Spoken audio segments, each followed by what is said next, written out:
Hey there and welcome to the A.D.K Rock and Metal channel. I am Dave Does, and today we're doing some more broken down, pulled apart videos, and today I'm going to be looking at some more Nightwish. It's a band we've covered quite a lot on this channel because they're a phenomenal band. We're going to be covering a song, or I'm going to be covering, so I say we, royal we, the channels of the we. We're going to be covering the song Sacrament of Wilderness. It was off of the second album of theirs, Oceanborn. It's not an album I'm particularly well versed in. I think I've listened to it maybe once in its entirety, but really have never really revisited and never really got into the first couple of albums of theirs. So good to go back to and check it out. We're doing it in 1 minute blocks, so I have to keep looking at my notes because do you know what? I should really put my notes over here. It'd be a lot easier. I wouldn't have to keep looking over to the left. Yes, anyway, we're going to break it down into 1 minute blocks for you. So I think it's 4 sections we're going to do it. So we're going to, let me load up on the screen here.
Okay, first minute in, let's have a listen to what we got going on here. So, yeah, it's an early video, so we've got more traditional live footage, grainy as hell, but it's live footage from back in the day, so it's not a storytelling video, which is fine.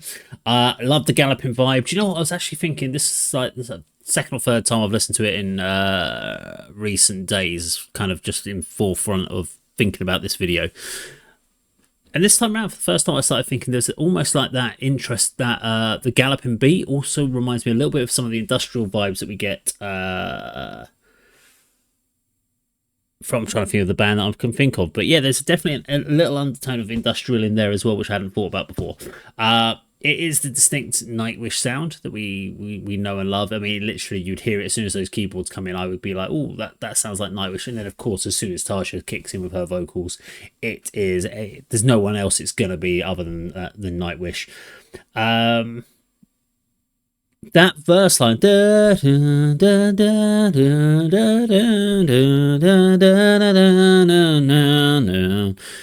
that chord progression is also the same one that's used in Chesney Hawkes' The One and Only.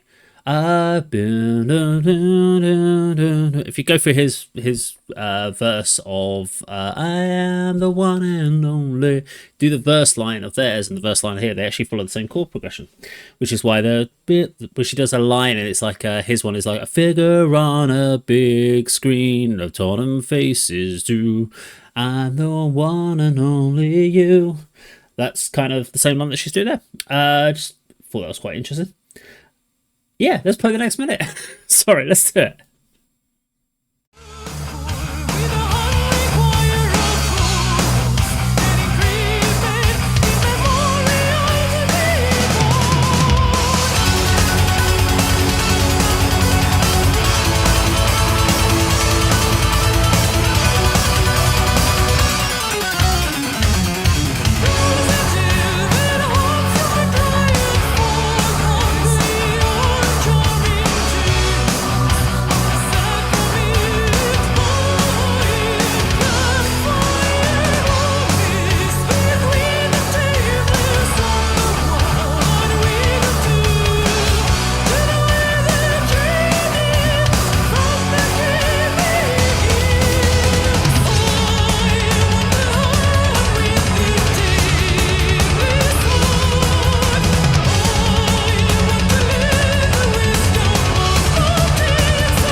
Okay, minute two. Do you know what I find really interesting for Nightwish, though, for this era? It's probably why I never got into them at the time, was because if you think about a lot of the other symphonic metal bands at the time, or of the last sort of 25 years or so, in the sense of Nightwish, she sings that operatic style all the time. Whereas every other band I can kind of think of, and I don't know a huge range of them, but they all kind of mix vocals. They'll either do a bit of operatic and then they'll throw in a heavy vocalist to break it up, or they'll have a clean, or they'll do operatic and then they'll switch into a clean standard vocals, like a pop vocal delivery. Whereas she sings operatic the whole way through. So yeah, very unique delivery from that point of view. I love the tone of the keyboard parts on here. It's almost like a harpsichord tone that he's done. So it gives it really crisp percussion. There's no kind of blending. There's no sort of merging of the tones there. It's just very, very sharp. Love the guitar tone on here. Sounds great. It's a good old rock out track. It's a good head bop for this one, isn't it? It gets your head moving.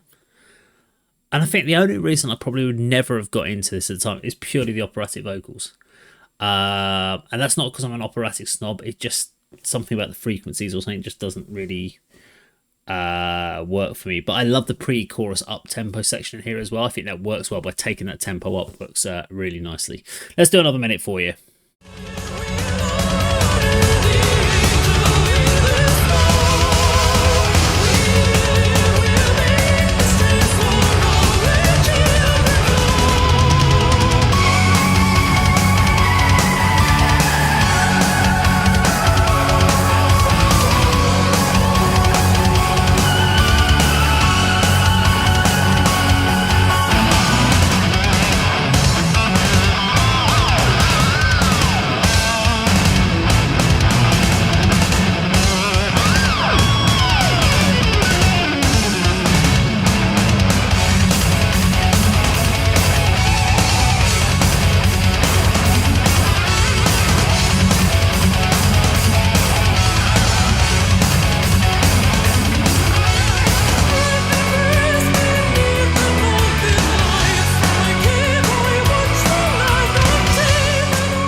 Okay, do you know what I was sitting there thinking about during this section was like when you look at all the people in the band, they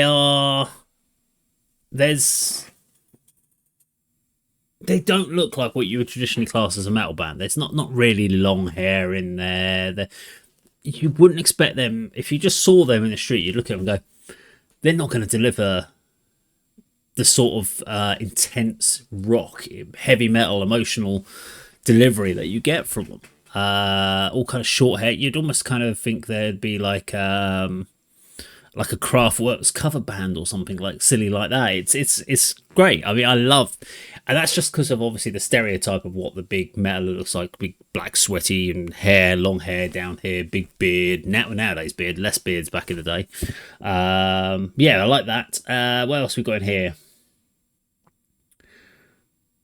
Oh yeah, it's a question I always ask, but it's not because I've got an issue with it. But I'm always intrigued how when they do these songs live, or when they did these songs live. Obviously, there's a lot of doubling of the vocals to give you this kind of choir effect on the Nightwish one. So who does that? Now I know that in some of the stuff that the lower registers usually was picked up by Marco quite a lot, but at this stage when she's got like the higher operator, does she just sing it straight with just her, or do they have a backing track, or is there additional vocalists that are used for it live? So anyone that's back in the day when these sort of albums were coming out and they were doing it live, can anyone tell me in the comments down below how she got that big volume? Because obviously it's really important on the album that you've got this depth of sound, but I'm not sure how they delivered it on the from a live point of view. I'm sure it sounded amazing just with her singing it on it without having all the extra backing layers, but just a question there. Classic hard rock solo. Love the pitch squeals, the pinch harmonic stuff, all that sort of stuff going on. It sounds freaking great. I wish he did more of that nowadays. He seems to have settled into more of a kind of core rhythm player, and seems to be Keys and Thomas taking the lead on sort of solo sections from what I see in here. But yeah, let's play the last minute for you and me at home. Let's do it.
Okay, there we go. That was the last minute or so for us to both watch. You at home and me here in the little room studio that I have.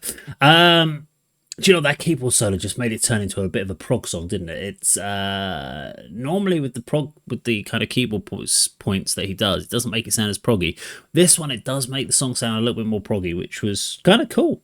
It's like a song that didn't know quite where it sat within the. Is it power metal? Is it industrial? Is it symphonic? Is it prog? Who knows? It all sounds great though. We love it. Really catchy track. It grows on you. I mean, I think when it first kicked in, with especially with the operatic vocals, it kind of wasn't going to do a hell of a lot for me. But by the end, I was like, yeah, let's go again. And I love the fact that when it steps up a key and it pitch changes up, it really elevates. I'd love to see Floor doing this. I'm sure she could do it fine, but it'd be really interesting to know. I don't know if Floor has ever done this one live. I mean, they've got so many songs to pick from that they never have to play this live, I guess. But I would really love to see it live and see how she does a take on Taja's vocals on that one. But yeah, very good song. It's one of those ones I need to go back and really listen to earlier Nightwish. And give it a chance, because I don't think with the operatic vocals I ever gave it a chance, and I think I really should. And I'm not one of these people that's like, who's the better singer, because overall everyone's gonna have their own different opinions of who's a better singer, but it's all subjective, isn't it? Is it subjective? It's subjective. I suppose it could be. Is it relative? So I don't know. I'm not sure which one I mean, but it all depends on your own personal taste, isn't it? But I think what she delivers, Fataja delivers for Nightwish, and many people will say she is Nightwish in the sense that she is the distinctive sound that got them big. And I would say, yeah, I actually agree with that, because, as I said, I don't remember anyone else doing operatic vocals. I know there was lots of other symphonic metal bands with front vocals, and you've got like Sharon Dell from Within Temptation, and we've also got things like Simone Simmons from Epica. But they don't sound like the Nightwish. They don't do the operatic. They can do the operatic stuff, but they don't do it. They're more of clean vocal deliveries. So, yeah, I don't know of anyone else that was really doing it what Nightwish did back in the day. So, yeah, really good track, actually, from Nightwish. Now, if you enjoyed the video today, please do like, share, and subscribe, and I'll see you on another video sometime very soon. Take care.